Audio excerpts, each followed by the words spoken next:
Hello दोस्तों, नमस्कार। स्वागत है आप सभी का। तो इस वीडियो में हम फिटर थ्योरी सेकेंड ईयर के इम्पोर्टेंट क्वेश्चन कवर करने वाले हैं। यहाँ पे अगर हम बात करें तो लगभग 500 क्वेश्चन यानी 500 इम्पोर्टेंट क्वेश्चन इस पीडीएफ में दिए गए हैं। इससे पहले हम 61 क्वेश्चन कंप्लीट कर चुके हैं। आज की इस वीडियो में हम 62 नंबर के क्वेश्चन से शुरुआत करेंगे। क्वेश्चन में क्या बोला गया है, what is the effect of excessive application of abrasive compound in lapping operation यानी लैपिंग ऑपरेशन में अपघर्षक कंपाउंड के अत्यधिक उपयोग का क्या प्रभाव है। लैपिंग ऑपरेशन के दौरान अपघर्षक कंपाउंड का अत्यधिक उपयोग कर लेते हैं तो उसका क्या इफेक्ट पड़ता है। तो यहाँ पे हम ऑप्शन देख लेते हैं। ए ऑप्शन में दिया गया डेवलपिंग इन एक्यूरेसीज, अशुद्धि का विकास होगा। बी ऑप्शन में दिया गया bright spot will be visible, चमकीले धब्बे दिखाई देंगे। सी ऑप्शन में दिया गया है ऑब्स्ट्रक्ट कंपोनेंट मूवमेंट, घटक मूवमेंट को बाधित करना। और डी ऑप्शन दिया गया है lapping compound will be sticky, lapping compound चिपचिपा होना। तो यहाँ पे राइट आंसर क्या हो जाएगा इसका, A option is the correct answer, यानी डेवलपिंग इन एक्यूरेसी यानी अशुद्धि का विकास होगा। अगला प्रश्न है, what is the case if the lap is harder than the workpiece, यदि वर्कपीस की तुलना में लेप कठोर है तो क्या होता है। ए ऑप्शन इसका राइट आंसर होगा, वर्कपीस विल कट द लेप, वर्कपीस लेप को काट देगा। अगला प्रश्न है 64 नंबर का, which material is use to make small diameter laps, किस सामग्री का उपयोग छोटे व्यास के लेप बनाने में किया जाता है। तो बहुत इंपॉर्टेंट क्वेश्चन है। छोटे व्यास के लेप बनाने के लिए हम यहाँ पे डी ऑप्शन राइट हो जाएगा, कॉपर और ब्रास, तांबा और पित्तल का प्रयोग करते हैं। और अगर हम बात करें कास्ट आयरन की तो इससे बड़े व्यास के लेप बनाए जाते हैं। बड़े व्यास के लेप बनाने के लिए हम कास्ट आयरन का प्रयोग करते हैं। अगला प्रश्न है 65 नंबर का, what is the name of surface texture measuring instrument, यानी कि यहाँ पे डायग्राम में जो सरफेस टेक्सचर मेजरिंग इंस्ट्रूमेंट का डायग्राम दिखाया गया है इसका नाम बताना है, क्या होगा। तो यहाँ पे इसका जो राइट आंसर है वो क्या हो जाएगा, डी ऑप्शन इसका राइट आंसर हो जाएगा, mechanical surface indicator. Mechanical surface indicator है, इसको हम क्या बोलेंगे, मैकेनिकल सरफेस इंडिकेटर बोलेंगे। अगर हम बात करें तो इसका यूज क्या होता है, यह सरफेस की अनियमितताओं को मेजरमेंट करता है। तो यहाँ पे जो इस इंस्ट्रूमेंट में जो पार्ट दिए गए हैं, ये जो पार्ट हैं इसको हम क्या कहते हैं, स्किड कहते हैं। ये क्या है, स्किड्स होते हैं। और यहाँ पे ये जो पार्ट दिया गया है इसको हम क्या कहते हैं, स्टाइलस कहते हैं। और ये जो स्टाइलस होता है ये किस धातु का बना होता है, डायमंड का बना होता है।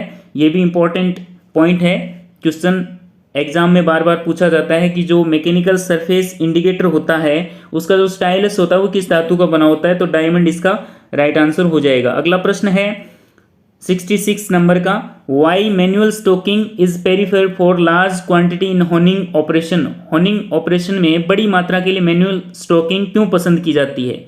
जैसा कि हम जानते हैं जो होनिंग होती है वो दो प्रकार की होती है, एक तो होती है मैनुअल स्टॉकिंग और एक होती है पावर स्टॉकिंग। तो यहाँ पे बोला जा रहा है जो मैनुअल स्टॉकिंग होती है वो पावर स्टॉकिंग की तुलना में अधिक प्रयोग की जाती है। तो इसका क्या कारण होगा, यहाँ पे अगर हम ऑप्शन की बात करें तो सी ऑप्शन इसका राइट होगा, टू कीप क्लोज टॉलरेंस, कम टॉलरेंस रखने के लिए। जब कम टॉलरेंस होगी तो परिशुद्धता भी बहुत अधिक होगी, इसलिए हम मैनुअल स्टॉकिंग को अधिक प्राथमिकता देते हैं। अगला प्रश्न है 67 नंबर का, what is the purpose of hardening, hardening करने का उद्देश्य क्या है।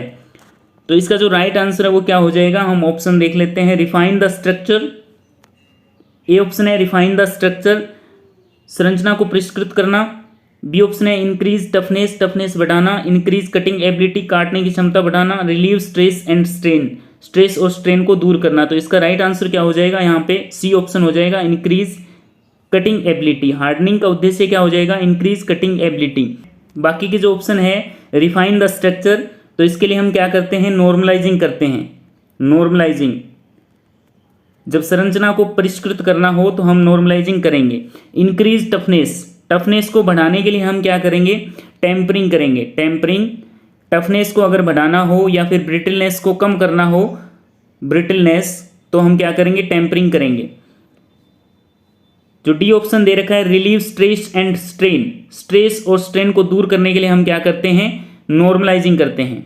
स्ट्रेस एंड स्ट्रेन को दूर करने के लिए भी हम क्या करते हैं, नॉर्मलाइजिंग करते हैं। अगला प्रश्न है 68 नंबर का जो प्रश्न है उसमें क्या दे रखा है, which method of heat treatment to improve machinability and ductility in the job. उष्मा उपचार की कौन सी विधि द्वारा किस जॉब में मशीनीकरण और डक्टिलिटी का सुधार होगा। तो बहुत इंपॉर्टेंट क्वेश्चन है, ये ऑप्शन राइट हो जाएगा। अनिलिंग जो होता है, अनिलिंग हम क्यों करते हैं, जब कोई भी पदार्थ के अंदर डक्टिलिटी को इम्प्रूव करना है या फिर मशीनेबिलिटी को बढ़ाना है, कोई भी पदार्थ की आसानी से मशीनिंग कर सकते हैं। अगला प्रश्न है what is the disadvantage of flame hardening in the heat treatment process. Heat treatment प्रक्रिया में फ्लेम हार्डनिंग का नुकसान क्या है। तो यहाँ पे हमें नुकसान बताना है। इसका जो राइट आंसर है मैं बता देता हूँ, डी ऑप्शन इसका राइट आंसर होगा। Not suitable for small workpiece, यानी छोटे वर्कपीस के लिए ये उपयुक्त नहीं है। पूरा जॉब हार्ड ना हो जाए इसके लिए हम क्या करते हैं, यहाँ पर जो छोटे वर्कपीस है उसका प्रयोग नहीं करेंगे। 17वां क्वेश्चन है what is the name of method in metallic coating done by rolling और drawing the layer of metal on the base metal. Base metal पर मेटल की परतों को रोल और लेयर खींचने के द्वारा किए गए धातु कोटिंग करने की विधि का नाम बताना है। तो जो विधि का नाम है वो क्या हो जाएगा, बी ऑप्शन करेक्ट होगा, क्लेडिंग इसका राइट आंसर हो जाएगा। इस विधि में क्या होता है, रोलिंग और ड्रॉइंग प्रक्रियाएं की जाती है, ये भी हमें ध्यान रखना है। स्प्रेइंग की बात करें तो इसमें जो जॉब की सरफेस होती है उस सरफेस पर मेटल के कणों को स्प्रे किया जाता है। इनेमेलिंग की बात करें तो यह एक प्रकार की नॉन मेटालिक कोटिंग होती है जिसमें ग्लास पाउडर का प्रयोग किया जाता है। ग्लास पाउडर या फिर इसके अलावा इसमें क्वार्टर्स का प्रयोग करते हैं। क्वार्टर्स जो होता है इसका भी हम प्रयोग इनेमेलिंग प्रोसेस होता है उसमें किया जाता है। डी ऑप्शन में क्या दे रखा है, मोल्टन मेटल बाथ, यानी इसके अंदर हम क्या करते हैं, गेल्वेनाइजिंग प्रक्रिया करते हैं। गेल्वेनाइजिंग जो प्रोसेस होती है जिसपे हम क्या करते हैं, जिंक की कोटिंग करते हैं। जो जिंक होता है उसकी कोटिंग की जाती है, तो इस प्रक्रिया को हम मोल्टन मेटल बाथ में करते हैं। अगला प्रश्न है 71 का, which type of key used if the hub of pulley has to axially slide on the shaft to some distance. यदि हब या पुली को अक्षीय रूप से कुछ दूरी तक शाफ्ट पर स्लाइड करना है तो किस प्रकार की कुंजी का उपयोग किया जाता है। तो यहाँ पे जो राइट आंसर है वो क्या हो जाएगा, फेदर की हो जाएगा। यानी जो ये की होती है इसके जो दोनों सिरे होते हैं वो अर्धवृत्ताकार होते हैं। बी ऑप्शन में देख लेते हैं फ्लैट सेडल की। फ्लैट सेडल की जो होती है इस टाइप की होती है। तो जब इस की को शाफ्ट के साथ मैच किया जाता है तो जो शाफ्ट का मैचिंग हिस्सा होता है उसे हम क्या कर देते हैं, फ्लैट करेंगे। उसे हम क्या कर देंगे, फ्लैट कर देंगे ताकि यह की है जो आराम से उसमें बैठ सके। अगला जो ऑप्शन है सर्कुलर टेपर की। सर्कुलर टेपर की का प्रयोग हम लाइट ड्यूटी ट्रांसमिशन के लिए करते हैं। लाइट ड्यूटी ट्रांसमिशन यानी हल्के कार्य के लिए है। सर्कुलर टेपर की जो होती है वो अर्धवृत्ताकार होती है, अर्धवृत्ताकार, और इसका प्रयोग एक ही दिशा में टार्क को ट्रांसमिट करने के लिए किया जाता है। यानी हम कह सकते हैं कि यूनिडायरेक्शनल टॉर्क को ट्रांसमिट करने के लिए प्रयोग की जाती है। अगर हम बात करें एक ही दिशा वाले कुछ इंपॉर्टेंट पॉइंट की, तो यहाँ पे हम देख सकते हैं जो एक ही दिशा में टॉर्क को ट्रांसमिट करने वाली की है उसे हम क्या कहते हैं, सर्कुलर टेपर की कहते हैं। उसी तरह से एक ही दिशा में थ्रस्ट लोड लेने के लिए जो बियरिंग प्रयोग की जाती है उसे हम क्या कहते हैं, टेपर रोलर बियरिंग कहते हैं, टेपर रोलर बियरिंग। और अगर हम बात करें एक ही दिशा में पावर को ट्रांसमिट करने के लिए, एक ही दिशा में पावर को ट्रांसमिट करने के लिए हम किस स्क्रू थ्रेड का प्रयोग करते हैं, तो वो कौन सी थ्रेड हो जाएगी, बटरस थ्रेड यहाँ पे राइट आंसर हो जाएगा। अगर हम बात करें एक ही दिशा में धातु को फैलाने के लिए किस हैमर का प्रयोग किया जाता है, तो कौन सा हो जाएगा, क्रॉस पिन हैमर हो जाएगा।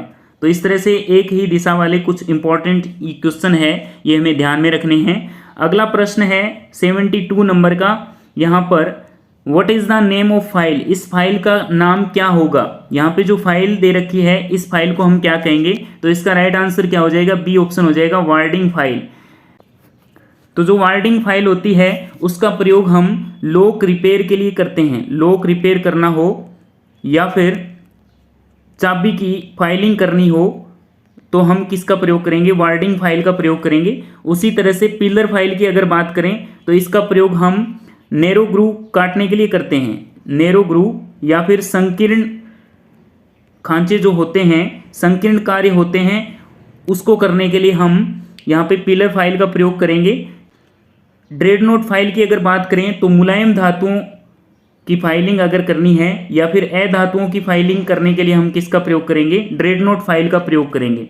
स्विस पैटर्न की अगर बात करें, फाइन एवं डिलिकेट वर्क, फाइन एवं डिलिकेट वर्क अगर हिंदी में बात करें तो नाजुक एवं जटिल कार्यों के लिए, नाजुक एवं जटिल कार्यों के लिए हम किस फाइल का प्रयोग करेंगे, स्विस पैटर्न फाइल का प्रयोग करेंगे। तो ये जो फाइल है ये चारों की चारों फाइल स्पेशल फाइल होती है और इसका जो पर्पज होता है वो एक स्पेशल पर्पज के लिए बनाई जाती है।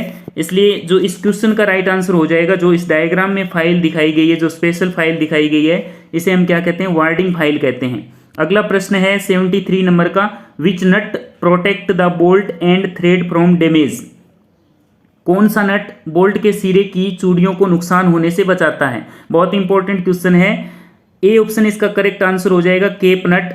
यानी कि केप नट का प्रयोग हम कहाँ पे करते हैं, जब हम बोल्ट के सिरे की चूड़ियों को नुकसान होने से बचाना हो। केसल नट और स्लॉटेड नट की अगर बात करें तो इनके साथ में हम स्प्लिट पिन का प्रयोग करते हैं। बहुत बार ये क्वेश्चन पूछा जाता है कि स्प्लिट पिन का प्रयोग किस नट के साथ में किया जाता है, तो केसल नट और स्लॉटेड दोनों नटों के साथ में प्रयोग किया जाएगा। यहाँ पे जो स्लॉटेड नट होता है इसका पूरा आकार हेक्सागोनल होता है, ये हमें ध्यान रखना है। जो स्लॉटेड नट होता है इसका पूरा आकार क्या होगा, हेक्सागोनल होगा। और जो केसल नट होता है इसका जो बॉटम पार्ट होता है या नीचे का भाग होता है वो हेक्सागोनल होता है और जो ऊपर का भाग होता है वो सिलेंड्रिकल होता है। ये बहुत बार क्वेश्चन पूछा जाता है। यहाँ पे नर्ल नट की बात कर लेते हैं। नर्ल नट को हम क्या बोलते हैं, थंब नट भी बोलते हैं, थंब नट भी बोला जाता है। और इसका प्रयोग कहाँ पे करते हैं, जहाँ पे बार बार संयोजन की आवश्यकता हो। 74 नंबर का जो क्वेश्चन है स्लिप गेज से रिलेटेड है। Which grade slip gauge is use for precision tool room application. Precision tool room अनुप्रयोग के लिए किस ग्रेड का स्लिप गेज प्रयोग किया जाता है। तो यहाँ पे 4 ग्रेड दे रखे हैं स्लिप गेज के। जो ए ऑप्शन में दे रखा है ग्रेड 00, तो ये क्या होता है, इसे हम कैलिब्रेशन ग्रेड कहते हैं, कैलिब्रेशन।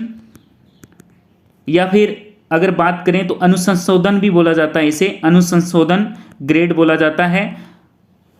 और ये एक प्रकार का मास्टर स्लिप गेज होता है। और ये जो ग्रेड होता है ये रेफरेंस के लिए प्रयोग किया जाता है। रेफरेंस के लिए हम किस ग्रेड का प्रयोग करेंगे, जो 00 का ग्रेड होता है इसे हम रेफरेंस के लिए प्रयोग करते हैं। ग्रेड 0 की अगर बात करें तो इसे हम इंस्पेक्शन के लिए प्रयोग करेंगे। इंस्पेक्शन या फिर निरीक्षण कार्यों के लिए हम ग्रेड 0 का प्रयोग करेंगे। यहाँ पे जो 2 ग्रेड दे रखे हैं ग्रेड 1 और ग्रेड 2, ये क्या होते हैं, वर्कशॉप ग्रेड होते हैं, वर्कशॉप ग्रेड। अब वर्कशॉप ग्रेड जो फर्स्ट होता है ग्रेड 1 होता है, इसका प्रयोग हम टूल रूम कार्यों के लिए करते हैं। टूल रूम कार्यों के लिए हम ग्रेड फर्स्ट का प्रयोग करते हैं। और जो ग्रेड सेकंड होती है इसका प्रयोग हम सामान्य कार्यों के लिए, सामान्य वर्कशॉप कार्यों के लिए हम क्या करते हैं, ग्रेड सेकंड का प्रयोग करते हैं। इस क्वेश्चन में हमें क्या पूछा गया है, प्रिसिजन टूल रूम अनुप्रयोग के लिए किस ग्रेड का प्रयोग किया जाएगा। तो इसका राइट आंसर क्या हो जाएगा, सी ऑप्शन हो जाएगा, ग्रेड फर्स्ट। इसका प्रयोग हम टूल रूम कार्यों के लिए करेंगे। अगला प्रश्न है 75 नंबर का, which material is use to make slip gauge block. यानी स्लिप गेज ब्लॉक बनाने के लिए किस मटेरियल का उपयोग किया जाता है। यहाँ पे हम देख लेते हैं, tool steel, low grade steel, high grade steel with low thermal expansion, high carbon steel. तो इसका राइट आंसर सी ऑप्शन हो जाएगा। यहाँ पे high grade steel with low thermal expansion, उच्च ग्रेड स्टील का बनाया जाता है ये। तो आज की इस वीडियो में इतना ही। अगले वीडियो में हम नेक्स्ट क्वेश्चन करने वाले हैं। तब तक धन्यवाद।